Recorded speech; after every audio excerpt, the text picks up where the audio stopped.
வணக்கம். வாங்க இன்றைக்கி வீடியோவில் என்ன பார்க்க போகிறோன்னா முலாம்பழம் ஜூஸ், அதாவது கிர்னி பழம்னு சொல்லலாம், முலாம்பழம்னு சொல்லலாம்.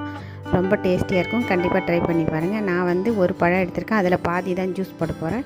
இந்த மாதிரி குறுக்கால தான் எப்பயும் பழத்தை கட் பண்ணக்கூடாது, இந்த மாதிரி சைடில் கட் பண்ணி எடுத்துக்கோங்க. இப்போ இது அப்படியே நான் விதையோடு தான் போட போகிறேன். விதை ரொம்ப ஹெல்த்தியானது, ஆனால் ரொம்ப கசக்காதது. கண்டிப்பாக ட்ரை பண்ணி பாருங்கள். விதையோடு நிறைய பேர் போட மாட்டாங்க, நீங்கள் போட்டு பார்த்து குடிச்சிங்க, சூப்பராக இருக்கும், ரொம்ப ஹெல்த்தியானது கூட. இப்போ எல்லாத்தையுமே நம்ம ஒரு கரண்டி வச்சோ இல்லை ஸ்பூன் வச்சோ இந்த மாதிரி எடுத்து ஒரு மிக்சர் ஜாரில் மாற்றிக்கோங்க.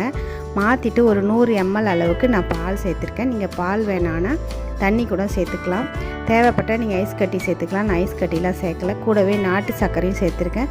சேர்த்துட்டு நல்லா நம்ம மிக்சர் ஜாரில் அரைச்சி எடுத்துக்க வேண்டியது தான். பாருங்கள், நல்லா எந்த அளவுக்கு நைஸாக அரைக்க முடியுமோ அரைச்சிக்கோங்க. கசக்காது. கண்டிப்பாக ட்ரை பண்ணி பாருங்கள். இப்போ நான் வடிகட்டி அப்படியே குடிச்சிட்டேன். ரொம்ப சூப்பராக இருந்துச்சு. ட்ரை பண்ணி பார்த்துட்டு லைக் போடுங்க, ஷேர் பண்ணுங்கள், கமெண்ட்